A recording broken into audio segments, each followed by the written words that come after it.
오늘 기도의 마스터 6번째 시간, 오늘의 주인공은 사도 바울입니다.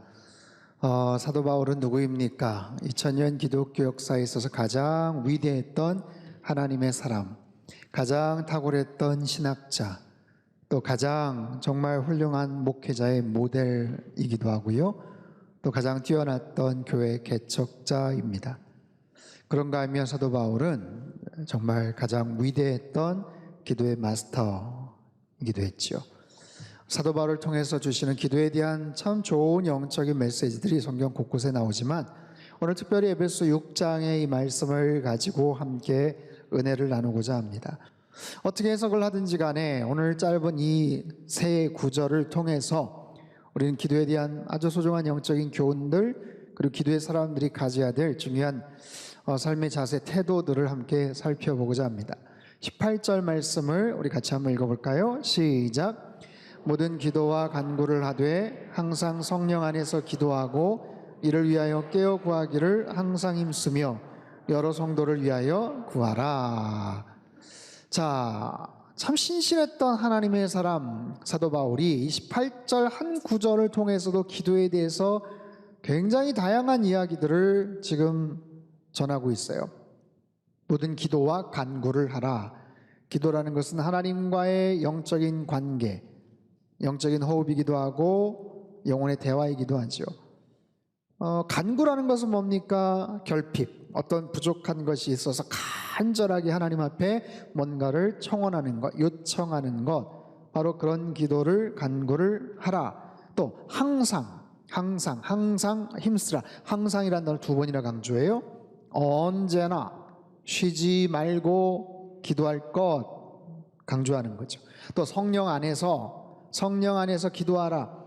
여러분, 우리의 기도는 당연히 성령 안에서 성령님과 함께 성령님을 의지해서 하는 그런 기도가 아니겠어요? 기도라는 것은 기독교만의 전유물이 아니에요. 타 종교에도 있습니다. 그러나 결정적인 차이는 성령님 안에서 우리가 기도하는가, 성령님을 의지하며 동행하며 기도하는가, 바로 그런 차이가 있죠. 또 깨어 구하라. 깨어서 구하라. 파수꾼이 깨어있는 것처럼 항상 민감한 모습의 영적 상태를 유지하라 라는 거예요. 그런가 하면 여러 성도를 위하여 구하라. 여러 성도들을 위해서 기도하라.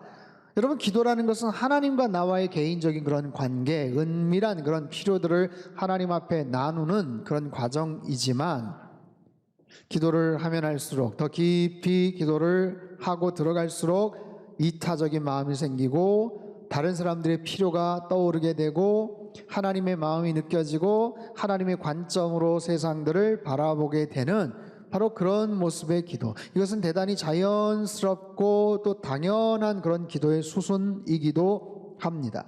어찌됐든 이 짧은 한 구절을 통해서 기도에 대한 굉장히 중요한 정보들을 우리에게 알려주고 있어요.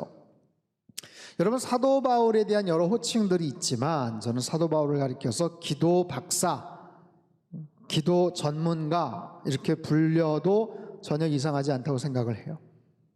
왜냐하면 정말 사도 바울처럼 기도에 대해서 해박한 지식과 또 풍성한 그런 실제적인 경험, 체험들이 있는 사람도 많지가 않아요. 그는 누구보다도 기도의 중요성을 잘 알고 있었습니다. 어떤 사역을 하거나 또 믿음의 어떤 삶에 있어서 모든 힘과 열정이 바로 기도에서 비롯된다라는 것을 그는 잘 알고 있었어요. 기도가 없는 인간적인 열심, 인간적인 열정 또는 교리적인 논쟁 등은 종교의 껍데기만 갖게 할 것라는 것을 정확하게 알고 있었죠. 사실 그는 경건한 유대주의자로서 회심하기 이전에도 하나님에 대한 사랑이 굉장히 지극했던, 또 아주 열심히 살았던 그런 삶이 아니었어요? 그랬던 바울이 사울이었던 그 이전의 삶 속에서 완전히 180도 회심을 하고 예수님을 만나고 나서 그의 삶의 모든 것은 기도를 통해서 이루어지고 기도의 힘을 통해서 추진이 되고 나갔던 거예요. 서두에 말씀드린 것처럼 그는 정말 위대한 신학자였어요. 훌륭한 목회자였고 교회 개척자였고 13편의 신약 성경을 집필을 할 정도의 그런 대단한 능력자, 또 사도행전에서 3번의 전도 여행을 통해서 아시아와 유럽 지역에 복음을 전했던 그런 사람. 그런데 그 놀라운 역량과 업적들이 다 어디에서 비롯됐다? 바로 기도에서 비롯됐다. 바울에게 있어서 이 기도라는 것은 심장과도 같아.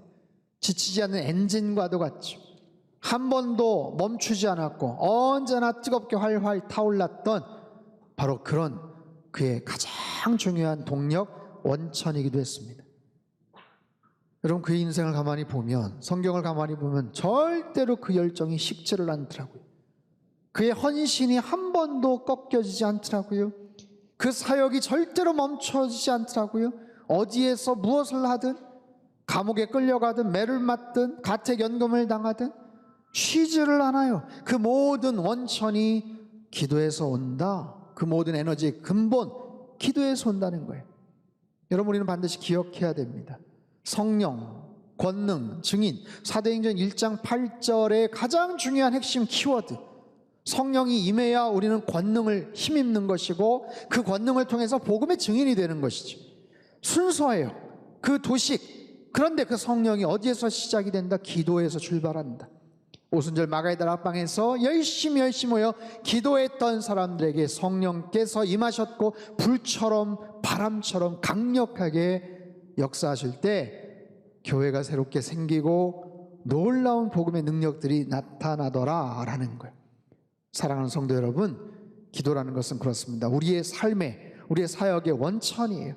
절대로 식어서는 안 되는 용광로와도 같죠. 절대로 꺼져서는 안 되는 등대불과도 같죠. 절대로 중단돼서는 안 되는, 멈춰서면 안 되는 우리 심장과도 같은 거예요. 여러분, 우리의 삶 속에 기도의 불이 꺼지지 않게 되기를 바랍니다. 간절한 기도의 샘이 마르지 않게 되기를 바라요. 그래서 기도의 사람들로, 기도의 마스터로 점차적으로 변모되는 그런 놀라운 은혜가 우리에게 있게 되기를 주님의 이름으로 축복합니다. 19절 말씀, 19절 같이 읽죠. 시작. 또 나를 위하여 구할 것은 내게 말씀을 주사 나로 입을 열어 복음의 비밀을 담대히 알리게 하옵소서 할 것이니. 자, 바울은 지금 기도 부탁을 하고 있어요. 에베소에 있는 성도들에게 기도 부탁을 합니다. 여러분, 기도의 대가들은 기도 제목이 많아요. 평상시에 많은 기도 제목을 가지고 그렇게 기도하지 않습니까? 사도 바울도 마찬가지예요. 평상시에 그의 제자들, 성도들, 복음을 전했던, 이제 막 셋업이 되었던 교회들, 또 여러 그런 상황들 복음 전파를 해서 열심히 기도를 했던 사람. 그런데 오늘 본문에는 자신을 위해서 좀 기도해달라, 자기 자신을 위해서 좀 기도 부탁을 하고 있어요. 무엇을? 나에게 말씀을 주시기를. 성령 하나님께서 나에게 말씀을 주시기를. 그래서요, 복음의 비밀을 전할 수 있도록. 어떻게 해요? 담대하게 알리도록. 성령님께서 나에게 말씀을 주셔서 복음의 비밀을 전하게 하시되 담대하게 알릴 수 있도록. 여러분, 사도 바울은 일평생 복음을 전하면서 살았어요. 누구보다도 많이 다양한 환경 상황 속에서 열심히 복음을 전했던 사람, 누구보다도 복음을 잘 전할 수 있던 사람. 그냥 자신의 지식으로 말하는 게 아니에요. 언변으로 말하는 게 아니에요. 자신이 보고 배우고 체험했던 경험으로 가지고 말하는 게 아니에요. 성령 하나님께서 그때마다 필요한 영감을 주시고 말씀을 주시고 어떻게 복음을 전해야 되는지. 수많은 청중들이 있지만 다양한 청중들 속에서 꽤 많은 경우 호의적이지 않은 사람들, 대적하는 사람들, 냉소적인 그런 비판적인 시선을 그에게 보내는 사람들, 그때마다 필요한 메시지들이 있어요. 그 상황에 걸맞는 그런 표현들이 있어요. 적절한 표현들이 필요한 거예요. 복음의 비밀이라고 말합니다. 여러분, 복음의 비밀이라는 건 뭡니까? 그리스도에 관한 진리. 이에 대해서 핸드릭슨이라는 학자가 이렇게 말해요. 하나님이 계시하지 않으시면 그대로 비밀에 쌓인 채 남아있을 진리. 여러분, 이 복음이라는 것은 하나님께서 우리에게 깨우쳐 주시지 않으면 절대로 깨달을 수가 없어요. 인간의 상식이나 인간의 지식을 가지고 이건 깨달을 수 있는 게 아니에요. 생각해 보십시오. 어떻게 일평생 엉망진창으로 살았던 한 죄인이 그리스도의 그 십자가의 공로로 구원을 받아서 하나님의 자녀가 될 수 있다는 건, 여러분, 이게 말이 됩니까? 어떻게 그럴 수가 있어요? 일평생 정말 그 악독하게 살았던 추악한 인간이, 죄인이 주님 바라보고 믿고 영접할 때 하나님의 자녀가 될 수 있다? 육신은 흙으로 가지만 영혼은 지옥의 형벌을 받게 될 그 인간이 영생의 복락을 누릴 수가 있다? 저와 여러분 평범한 한 인생을 향해서 여러분 창세전부터 계획된 하나님의 진리가 있고 하나님의 섭리가 있다는 것 여러분 믿겨지십니까? 저와 여러분 한 분 한 분을 향해서 하나님께서 계획을 갖고 계시지. 근데 창세전부터 계획을 갖고서 그 계획을 실행하기를 원하신다는 거예요. 그래서 인생의 어느 한순간 그것이 깨우쳐지고, 그래서 그 인생의 길들을 주님께서 원하시는 그 방향을 향해서 나아가고, 아니면 아직도 좀 헤매이고 아직도 깨닫지를 못하는, 저마다 편차가 다 있겠지만 우리 한 사람 한 사람을 향한 하나님의 놀라운 계획이 세상의 창세전부터 있다는 거예요. 이게 어떻게 믿겨져요? 죽음을 이길 수 있는 놀라운 능력이 2000년 전 가장 악독한 처참한 사형 도구였던 저 십자가 안에 담겨져 있다는 것, 이게 어떻게 믿겨지냐고요. 온 인류의 만왕의 우주의 주인이시고 우주의 모든 것들의 주권자 되시는 그 하나님의 아들이 이 땅에 인간의, 아니 아기의 모습으로 이 땅에 오셨다는 것, 이게 상식적으로 말이 되냐고요.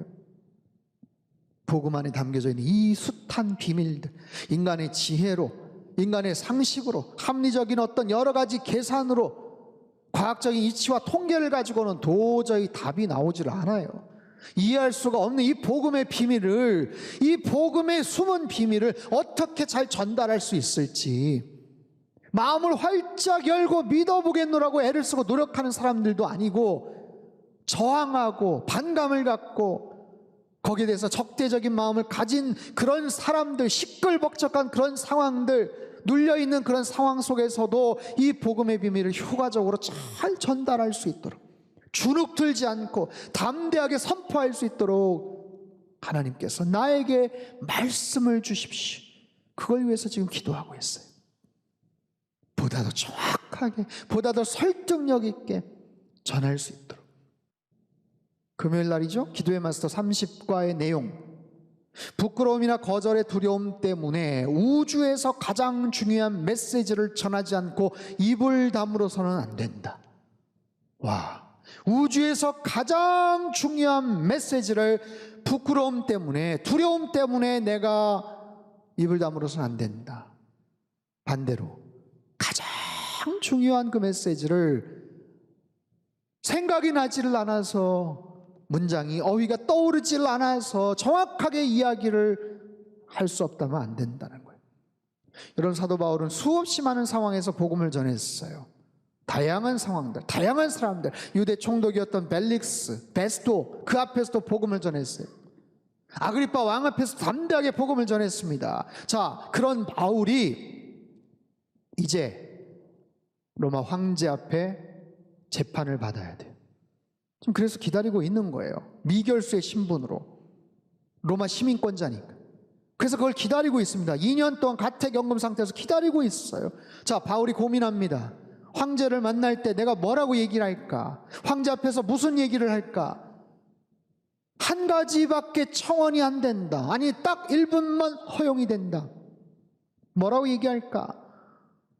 황제가 가요, 저 로마 시민인데 저 억울하게 잡혔어요, 저 풀어주세요, 이 이야기를 해야 될까? 그게 아니겠지요. 이 귀한 찬스, 복음을 전해야 되겠다. 황제에게 복음을 전해야 되겠다. 그 황제 앞에서 담대하게 복음을 전해야 되겠다. 당신이 최고의 자리에 있지만 더 높은 자리에 있는 분이 계셔요. 당신이 제국의 황제이고 왕이지만 온 우주의 통치자와 주권자가 계셔요. 언젠가는 당신도 그 자리에서 내려와야 되고 인생의 끝이 있지만 영원히 살 수 있는 방법이 있습니다. 온 인생과 온 세계의 참된 주인을 만날 수 있는 비결이 여기 있습니다. 그거를 담대하게 말할 수 있는가? 주눅들지 않고 설득력 있게 말할 수 있는가? 바울 사도는 그걸 아마 생각하지 않았을까요? 그 복음의 비밀을 어떻게든지 일국의 최고, 제국의 황제에게 말하고자 하는 그런 마음들. 그래서 기도 부탁을 하는 거예요. 자신의 복음 사역에 성령님께서 지혜를 주시고 성령님께서 힘을 주시고 정확한 복음의 비밀을 증거할 수 있도록 나를 위해서 기도해 주십시오. 자기가 해야 될 역할, 사명을 정확하게 알고 있습니다. 20절 말씀 같이 읽죠. 20절 시작. 이를 위하여 내가 쇠사슬에 매인 사신이 된 것은 이 일에 당연히 할 말을 담대히 하게 하려 하심이라. 당연히 할 말, 당연히 할 말. 바울은요, 자신의 사명과 동시에 자신의 정체성을 분명히 알고 있어요. 자신의 소유, 내가 어디에 소속되어 있는지를 확신하고 정확하게 알고 있어요. 자기가 누구다? 무엇을 하고 있다? 어떤 사람이다? 나는 쇠사슬에 매인 사신이다. 쇠사슬에 매인 사신이다. 사신이란 단어는 엠베서더, 외교관, 대사, 영예로운 직분이죠. 영예로운 직분이. 근데 쇠사슬에 매여 있다. 바울이 처한 환경과 딱한 상황을 말하고 있어요. 그거에 대해서 불편해하거나 부끄러워하거나 분노하지 않습니다. 사실에 매인 거, 사슬에 매인 거 할 수 없어서 끌려간 게 아니고 오히려 자발적으로 자신이 능동적으로 된 것인 양 이야기를 합니다. 여러분, 쇠사슬에 매인 것 문제가 되지 않아요. 그게 중요한 게 아니에요. 더 중요한 것은 자신이 해야 될 사명이에요. 해야 될 일을 위해서는 자신의 상황이 그렇게 중요하지 않습니다. 내가 지금 사슬에 매이든 감옥에 갇히든 매를 두들겨 맞든 그게 중요한 게 아니고 내가 해야 될 역할, 합당한 말을 해야 되는 것, 복음의 비밀을 전하는 것, 그게 가장 중요하다는 거예요. 여러분, 사도 바울은 참 열심히 살았고 기도를 많이 했던 사람이에요.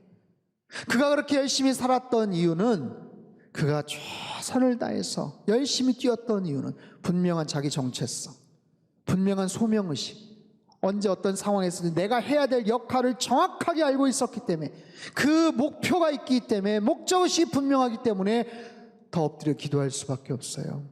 바울뿐이겠습니까? 우리도 마찬가지죠. 목표가 분명한 사람들은 간절한 기도를 하는 거예요.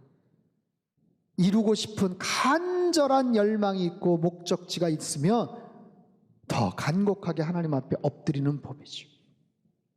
우리 사도 바울의 기도를 보면서 그의 아주 명확한 목표의식을 봅니다. 사명을 봅니다. 그걸 위해서 간절하게 그가 기도해요. 기도. 여러분, 기도는 바로 그런 거죠. 치열한 투쟁이기도 하고 영적 싸움이에요. 야곱에게 있어서 기도는 뭡니까? 야복 나루에서 천사와 씨름을 하는, 사생 결단을 하면서 씨름을 했던, 그게 바로 기도죠. 모세는 어떠했나요? 자신의 동족 민족을 위해서 목숨을 걸고 하나님 앞에서 나가서던 그의 모습. 한나는요, 완전히 미친 사람, 술 취한 여자처럼 오해를 받고 취급을 받지만 그럼에도 아랑곳하지 않고 계속해서 엎드렸던 것. 다니엘은 어땠나요? 사자굴에 빠질 것을 알면서도, 특별한 기도 제목이 없어도 기도의 대상이신 하나님 앞에 계속해서 엎드릴 수 있는 감사의 기도를 드렸던 다니엘. 다음 주에 살펴볼 기도의 마스터 예수님, 겟세마네 동산에서 땀방울이 핏방울처럼 보일 정도로 간절하게 주님 앞에 매달려 하나님 앞에 엎드렸던 기도. 사랑하는 성도 여러분, 우리의 기도가 이런 기도의 사람들과 같이 그런 기도의 야성을 회복하는 은혜가 있게 되길 바랍니다. 기도의 사람들처럼 기도의 열정을 다시 회복하는 은혜가 있게 되기를 바랍니다. 바울 사도의 인생, 그의 고난, 그의 사역들, 그가 말합니다. 고린도후서 11장에서 자신의 삶의 여러 가지 난관과 어려움들, 힘든 상황들, 그는요 많은 어려움이 있었지만 유대인에게 40에 하나 감한매를 5번 맞아요. 로마인들에게 3번 태장으로 맞습니다. 아마 태장이라는 것은 몽둥이나 막대기로 맞았을 거예요. 얼마를 두들겨 맞았는지 몰라요. 유대인들에게 40에 하나 감한매 39대죠. 39대. 그 이유는 사형을 시키는 게 아니기 때문에, 죽어서는 안 되기 때문에, 유대인 문헌에서 채찍질 당하는 도중이나 끝난 후에 죄수가 죽으면 안 된다고 규정을 하고 있어요. 그리고 40을 넘겨서는 안 된다는 신명기 25장의 말씀 때문이기도 합니다. 그래서 그냥 관대하게 소프트하게 그렇게 했나? 아니요. 정말 죽기 직전까지 매를 맞는 거예요. 죽을 만큼 호된 매질을 39대 다른 환경 속에서 그렇게 매를 맞고 몽둥이로 막대기로 퇴장을 당했지. 상상해보죠. 바울의 온몸은 아마 정상이 아니었을 겁니다. 여러분들 어떠십니까? 건강에 어떤 특별한 이상이 있습니까? 살아가면서 여러 가지 몸에 흔적들이 있어요. 흉터가 있어요. 여기저기 욱신거리고 뻐근하고 아픈, 시술을 하거나 수술을 했던 그런 흔적들이 있죠. 우리 각자의 다 그런 모습들이 아마 있을 겁니다. 사도 바울 한번 생각해 보십시오. 겉옷으로 몸을 감싸고 있지만 그의 몸은 아마 상상하기 끔찍한 그런 모습이지 않았을까요? 채찍으로 한 번씩 맞을 때마다 그냥 피부가 껍질째 벗겨지고 때로는 뼈가 드러나고 고름이 줄줄 흐르고 그 아픈, 욱신거리고 고통스러운 그 아픈 환부. 바울은 결혼하지 않았어요. 아마 혼자 거처에 들어가서 숨죽이며 연고 같은 걸 혼자 아마 바르거나 그러면서 주님 앞에 엎드려 신음했던 사도 바울. 그렇게 겨우 상처가 아물 때쯤 되었을 때 또 어디 가서 붙잡혀서 또 그 아픈 환부 위에 또다시 채찍질을 당하고 몽둥이질을 당하고 돌에 맞고 그리고 또 어느 정도 아픔이 가시나 싶었을 때 또 그런 일을 당하고. 여러분, 사도 바울의 등, 사도 바울의 배, 사도 바울의 옆구리, 아마 그의 온몸은 정말 만신창이었을 거예요. 똑바로 제대로 걸었겠어요? 허리나 척추가 아마 여기저기 틀어지지 않았을까 싶어요. 상상할 수 없는 그런 사도 바울의 그 고통과 그 아픔들. 하지만 피가 터지고 상처가 계속해서 아물지 않는 그런 정말 너무나 딱한 육신을 갖고 있지만 그럼에도 불구하고 사도 바울의 열망은 복음을 전하는 거예요. 가장 효과적으로 담대하게 전할 수 있도록 나를 위해서 기도해 주십시오. 요청합니다. 여러분, 코로나가 의심되거나 외국에 갔다 오면 자가격리를 2주간 합니다. 2주라는 시간이 얼마나 답답하고 불편하겠어요. 사도 바울은 지금 2년 동안 격리 상태. 2년 동안 움직이지를 못합니다. 나가지를 못합니다. 하지만 그거 위해서 기도하지 않아요.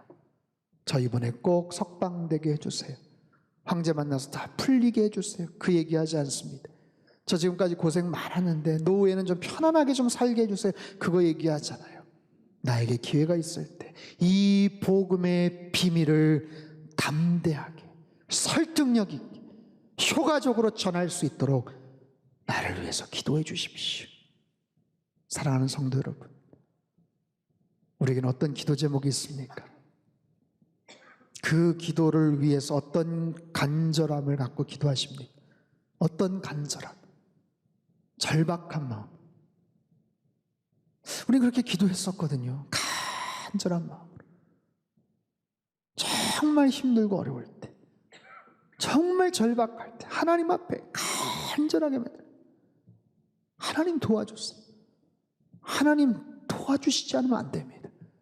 우리 아이를 위해서, 우리 가정을 위해서, 우리 사업을 위해서 하나님 도와주시지 않으면 나 이제 끝장납니다. 정말 울고 불고 밤새도록 부르짖고 기도했던 그런 때가 있었어요.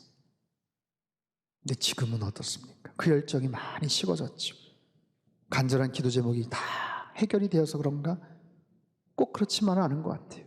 여전히 우리 일상에는 간절한 기도 제목들이 참 많습니다. 하지만 우리가 마음을 잃어버린 거죠. 너무 편해졌고, 너무 부해졌고, 너무 안락해졌고. 사랑하는 성도 여러분, 기도의 야성과 기도의 열정을 다시 회복하는 은혜가 있게 되기를 축원합니다. 우리 기도의 마스터 이제 한 주 남았어요. 5번. 처음에 시작할 때 많은 기대, 또 각오, 다짐, 중간중간에 오면서 어떻게 되셨는지 모르겠어요. 마지막 마무리 잘 감당하시고 다시 한번 도전합니다. 여러분, 기도에 다시 한번 헌신하세요. 그 기도의 마음, 기도의 하트, 그 열정, 하나님 그 기도하는 마음을 가지고 이제는 다 이루었다, 뭐 이제 아쉬운 것도 없다, 그게 아니죠. 그럴수록 더 엎드려서 기도해야 될 제목이 얼마나 많은지, 그렇게 한 해를 마감하시고 새해를 그렇게 계획하시고 맞이하시기를 바랍니다. 기도의 마스터들, 아브람과 모세, 다니엘과 아굴, 지난주에 한나와 오늘 바울처럼 간절한 모습으로 하나님 앞에 그렇게 엎드려 기도하는, 그래서 놀라운 능력을 체험하는 기도의 사람들, 기도의 마스터들 다 되시기를 주님의 이름으로 축복합니다.